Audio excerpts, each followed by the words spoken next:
So we've got our first look at the patch notes for Warzone's upcoming return to Verdansk. And I gotta tell ya, I'm gonna say it's a reversion, and if I'm being frank, they might have gone too far in some places. And I mean genuinely, quite possibly have gone too far in some places. In fact, probably even dragging the game backwards in terms of quality life, in terms of balance, in terms of the details, things that have steadily improved over the years that seemingly are having the switch flipped on them once more.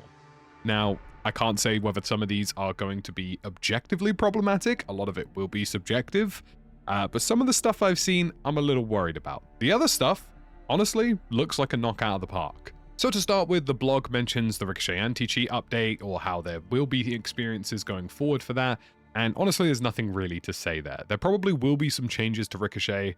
They're not going to detail what that's going to be or what that's going to look like, because there's no point helping cheaters out, and that logically makes sense.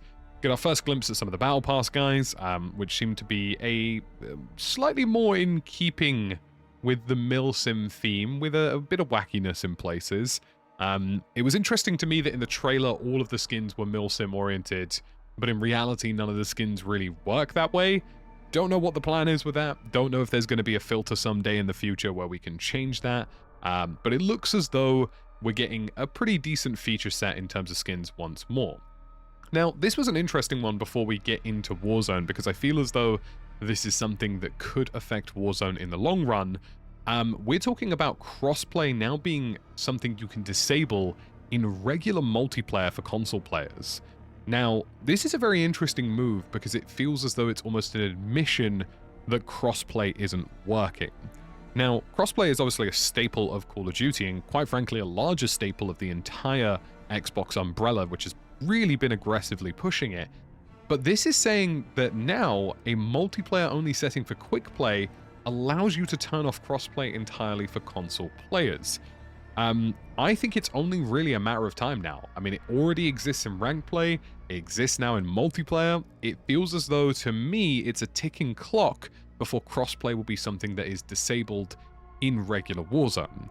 Now, that probably just means console-to-console crossplay, and that's probably the future that we're looking at here. And to me, that kind of is a bit of a concern. Granted, I think it's great for console players, and I do think it's something that console players should experience, having a clean game with less issues like cheating, but I do wonder if it feels like a bit of a white flag from Call of Duty to sort of effectively say, yeah, well, we can't really handle this anymore, but we'll have to wait and see. That's obviously a little bit of conjecture from me and a little bit of guesswork, but the fact that this is now bled into the premium title, to me, is a very big move. So let's talk about Warzone. Verdansk is very much returning, and they've added a couple of things and changed a couple of things. They've repositioned some trees, which I think makes sense. There were some places that were a little bit barren. There were some other places that had far too much going on. It's looking a bit mad on that front. So I'm not against something like that. And they've also made it so that non-drivable vehicles are smoldering wreckages now, which is good to see. Something that was a bit of an issue in the original Verdansk was people running up to cars that you actually couldn't drive and trying to get in them. And you can now swim on the south coastline, but it's not critical to gameplay. I don't think swimming is something that they factor into this game. They've added a few more traversal routes in steep areas, and I really like changes like this because they're just objectively good changes that don't change the overarching feel of Verdansk, but generally just improve the experience as a whole. They've also made the telephone poles a little bit shorter to stop you landing on top of them and then splatting into the floor, which is nice to see. And they've added a few more additional ladders and paths to rooftops for better accessibility. Doors are all now double hinged, allowing you to barge, shoot, or blow them open, which is cool to see. And ascenders are going to be in the game on the inside of buildings in elevators and the general shafts that you see, but they won't be on the outside of buildings. Now, you may remember that ascenders started to be introduced into Verdansk. They weren't something that was originally there, and getting up to things primarily relied on ladders. That will be the case, and ascenders are only returning in mid-season, but they will be available in plunder. And I believe the idea behind this is to give it a really authentic feeling. Honestly, I think ascenders are just a nice to have. I don't really feel particularly strongly about, them being in the game. I feel like they're a bonus addition. They're a nice to have, not something that should be frowned upon. So having them back is good. And they've enhanced exterior lighting, improved visibility, and reduced glare, which is good to see. The lighting in Verdansk generally back in the day was not great.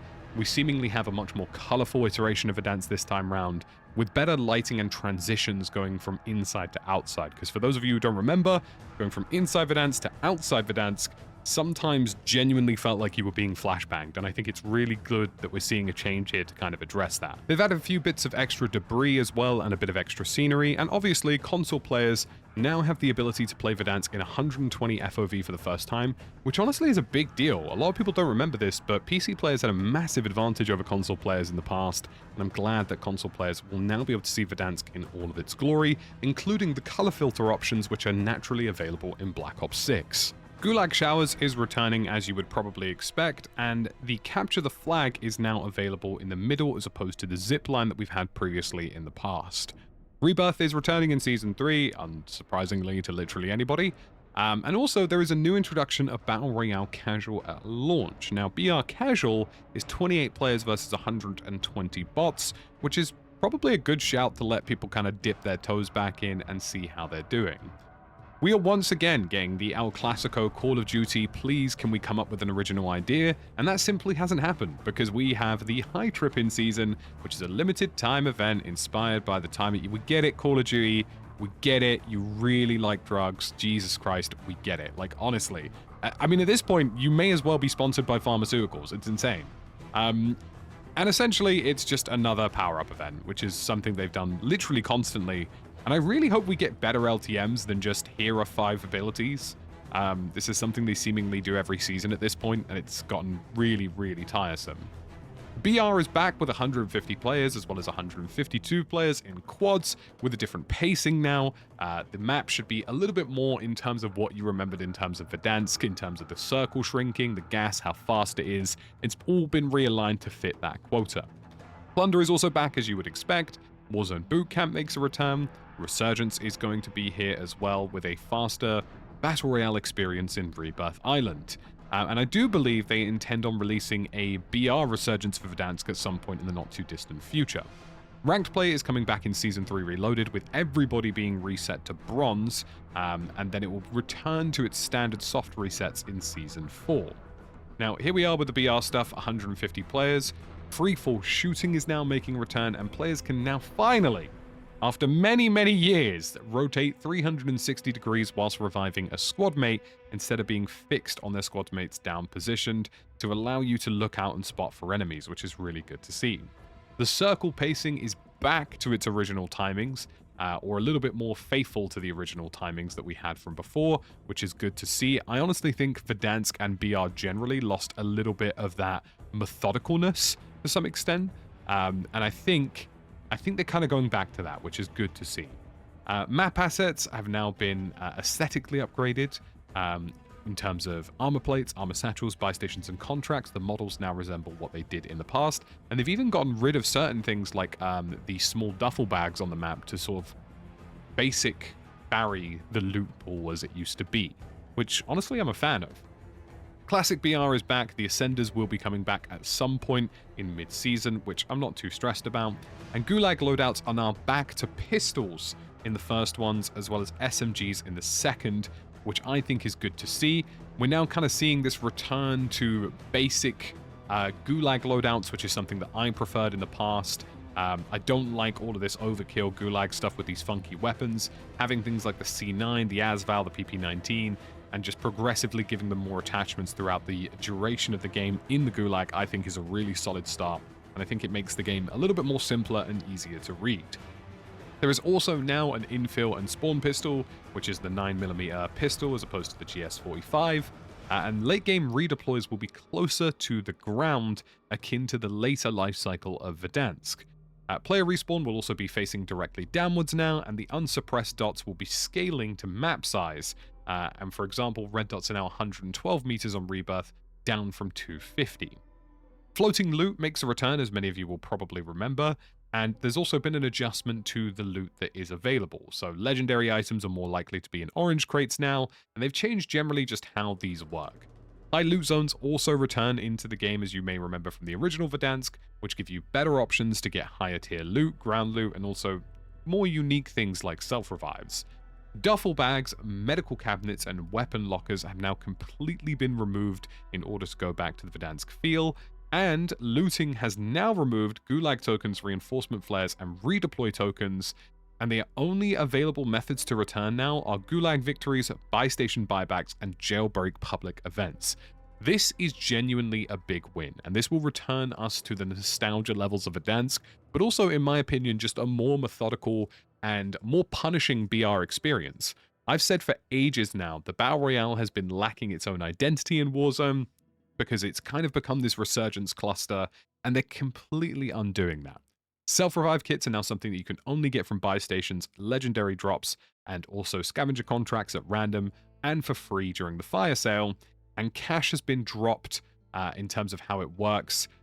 Cash drops have been adjusted in terms of how they work, saying that 50% of the cash will drop on the ground, 50% stays with the original limited player, and they've changed this entirely to make it more possible to regain later in the game. So whilst we're losing the resurgence mechanics, you are getting a bit of a cash bump, which is great to see. There's also now interactions in terms of loot angles, so you don't get stuck on things or picking up things. Rarity outlines are more visible, and loot card positioning has been made to be more readable. All of these are great changes. Honestly, I genuinely think my favorite part of these changes so far is the reversion of Classic BR being Classic BR. The fact that all of the respawn mechanics are gone is just... I honestly felt the need to bring it up again, because it's honestly been my biggest peeve with BR, is that it's lost its character, it's lost its ability, you know? And I'm so glad to see that we're getting a full reversion to something that makes BR feel more valuable. You know, your gulags matter more, those clutch buybacks matter more, the things that made those sick moments in Verdansk special is now like really cool, really cool. You know, I just think these are the ones where I'm just sat here like, you know, these are the changes I wanted to see. These are the changes that I feel make an astounding difference to Warzone, make an astounding difference to the feel of Warzone. So I'm really glad to see what that looks like, and I'm so glad that we've seen an improvement in terms of the direction of Warzone for the big map experience. Moving on now to the buy stations, they've brought back the vertical menu. I think this is a much better system, especially for all of us using D-pads on controllers, which is great to see. You can press up once and instantly hit the loadout buy station. You love to see it. They've also brought back a redeploy all button to the game. This is brand new. Rather than having to individually press the guys you want to buy back one by one, you can just hit redeploy all, and I think that's a nice quality of life change. Item icons and item count are also coming back to the HUD, as well as category subheaders like kill streaks, field upgrades, etc. They've also adjusted the overall inventory pricing in terms of how much squad mates cost to redeploy, how much loadout markers cost in duos, trios, and quads, and brought back some of the original prices. I think this is a good change. I honestly think cash flow and cash flow generally has kind of, you know, up and downed a lot. You know, it's you know, cash flow has kind of sort of become this really important thing and then sort of fallen away and then gotten important again. And now it kind of feels like actually working on your cash flow and completing contracts and looking for enemies to try and get their money is more important again. And all of these little decisions like getting rid of resurgence mechanics and making things more expensive while simultaneously buffing cash and making that 50% of it drops on the floor genuinely does have a big effect on the overarching flow of Warzone. And these are really positive changes that I'm glad to see. Next up is the movement. Now, there is a combination of movement and TTK changes happening in Warzone that I feel probably are aimed at making the experience more casual, and I don't necessarily think that's a bad thing. I genuinely don't think it's necessarily the worst thing in the world. I think one of the issues with Warzone not having ranked from 2020 up until 2023, 2024 is that progressively, Warzone became this more and more sweaty experience without a separation between competitive and standard. Then they brought out Iron Trials, and Iron Trials deliberately had a longer time to kill and gave you more movement options, and it was a raging success, in my opinion. And now we're kind of reverting everything. Now, this isn't a full reversion, Omni Movement still does exist, but they've made some pretty bespoke changes to try and make Omni Movement feel a little bit more like the 2020 that we know, and also increase the overall lethality of weapons. So to start with, Crouch movement speed has been reduced by 10%, but crouch to stand and moving from, prone to standing, crouch to standing, and, the speed whilst ADSing has been increased. So the sort of clunky in-between animations even of changing stance are a little bit quicker, but crouching movement speed is down 10%, prone movement speed is down 5%, and sprint movement speed is also down 5%. And the directional sprint animation blend speed increases or improve fluidity to try and make everything a little bit more readable. Now, they want to keep the fluidity of Black Ops 6, as they've said here, but they also want movement speeds to be closer to the original experience.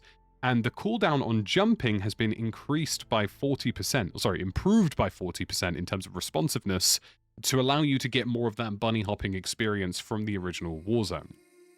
The only one I'm a little bit worried about are these two. Omni movement in terms of sliding sideways and in terms of sliding backwards has been reduced by 8.5%, and friction has been increased by 4%, whatever the hell that means. I'm just worried about there being a lot of dead slides, if I'm honest. Like, it's one of those. It's really one of those where I'm like, I just want it to feel fluid. I don't necessarily need it to be spammy and like I can slide left, right, up, down, backwards, and forwards like a Beyblade. I just want it to feel fluid, and I'm worried these two changes might push us in the other direction, but I won't be able to tell you until we've actually played it ourselves. Classic contracts are all coming back. The recon contract, the supply run contract, as well as the multipliers that you get from them are all returning to the game, and they've disabled the big game bounty, signals intelligence, and spy drones, which is good to see. Public events are also going back to default: fire sale, jailbreak, loadout drop, and restock, and they've disabled all of the other ones like recon, runaway train, rogue signal, contractor, cash drop, and flyby. They've also returned thermite to the loot pool, which is good to see. I personally liked thermite. And generally speaking, customizable loadout changes as well as map loot changes are back. So all of the default stuff that you would expect to see in Verdansk is there. And if you want some of the other stuff that's been added to the game, it has to be in your custom loadout. I think shock charges are kind of a big one in this department. I think they genuinely are useful, as are drill charges. Satchels are back for armor. They've reduced the default amount of plates that you have from 6 to 5. And I don't agree with this change because it means that you no longer have 2 full heals in your inventory. But the armor satchel increases that to 8 armor plates if you happen to find one, which is, again, I do feel that this is too little armor plates. I do think there genuinely is something positive to say about having less plates available to you, but having so few armor plates so that if you get into 2 gunfights you won't be fully plated, to me doesn't feel as balanced as I think they probably think it is. And honestly, to me, I think this makes the default perk of running the 2 individual armor plates, I forget what it's called, tempered basically becomes a default perk for me as a result of these changes. So I really think that's something they probably want to reconsider. And Gulag armor has been completely removed in unranked, which I actually agree with.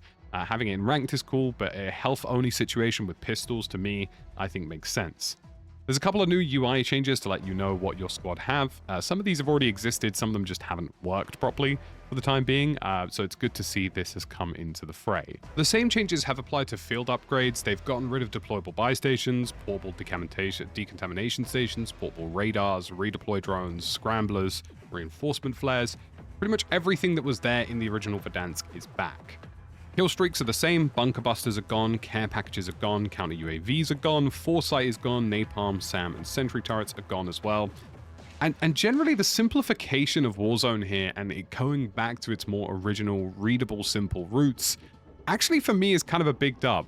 I genuinely think it's kind of a really nice change, you know. The only one I disagree with is this one here. They've removed the precision airstrike's approximate path indicator on the minimap in order to restore how it worked in 2020, where part of its purpose was to surprise your enemies. I don't like this. Everybody hated this. You know, I don't like this change on the basis of just vibes. The reality is everybody got really annoyed because you just randomly get instantly deleted by an airstrike, and it was never a fun experience for anybody. Yes, airstrikes are a little less powerful now, but at least it's readable. You know, this change is, in my opinion, a step backwards, and I think it should be re-implemented in Season 3 Reloaded. Lootable perks are gone from the game, which is great. And there has been a weapon rebalancing. Now, this is what I was talking about. The movement changes have happened, but weapons have also received a rebalance with the return of the Kilo, the AMAX, and the HDR, which can one-shot at any given distance. Now, the 5.56 SWAT conversion to make it a Grau is also in the game, and is as part of the Battle Pass, which is a free unlockable. Monolithic suppressors are also back, and default loadouts have been updated, but this is the big one. All of the Black Ops 6 weapons have been made more lethal, and some of them are little bumps here and there. You know, the C9 goes from 36 damage to 38 damage, but some of them are pretty substantial. The Jackal is going from 41 to 48, which is pretty huge in terms of a damage bump, and some of them are going, you know, from 25 to 30. You know, SMGs across the board, everything is becoming more lethal, and it's the same in the assault rifle category. You know, the AK-47, or AK-74 should I say, is going from 36 damage all the way up to 45. So they've both simultaneously slowed the game down and made guns more lethal. All of this obviously is to make it feel more like the original Warzone, but the faster TTK combined with less movement, in my view, is a step backwards. It does mean the game is more casual, which is not necessarily a bad thing, but do one or the other, don't do both. If you slow down the movement, you don't necessarily need to bump the TTK up as much as 15 to 20% in some places. It could have been more like 5 to 10. And some of these are genuinely huge increases. I mean, the Cypher already kills incredibly quickly, and now it's going to kill even faster at 48 damage from 42. So I don't really agree with these changes at all. I think it's one or the other. I don't think you buff movement and lethality at the same time, or should I say nerf movement and buff lethality. I think you either nerf movement or you buff lethality. You don't do both. I do think there is something to say about the game being simpler and a little bit more casual being a good thing for the overarching player base, but this to me feels like a red flag, and I'm really interested to see how it plays on day one, because some of these are pretty substantial changes. Some of these are genuinely big shifts. Others, less so. No one's going to care about the XMG either way. Vehicles are back how you expected them. Helis, cargo trucks, the Polaris, the LTV, and the ATV. And they've genuinely have their own vulnerability set up in terms of launchers, grenades, traps, C4, thermite, etc. Meaning that the cargo truck is obviously the tankiest of all of them, which is good to see. And finally, the classic UI and UX is back in the game, with the Warzone victory screen, these cinematics, the voiceovers, the tac map, the color feed. Everything is back how you remembered it, with the bonus addition of being able to see the attachments on a weapon when you inspect it, which is nice to see. And probably one of my favorite things is seeing what you were affected by when you die in a kill cam. Were you on a UAV? Were you live pinged? This means reporting players is going to be easier in terms of cheaters and non-cheaters. The amount of time I myself as a streamer has reported somebody and gone, holy crap, I was actually on UAV, has been a lot. So being able to see these things is going to be good to see. And also the custom life, quality of life stuff for custom loadouts and setting its favorite, all of that is very much in the game. And also all of the original audio in terms of hit markers, cinematics, and music and stuff like that is coming back to the game as you would expect.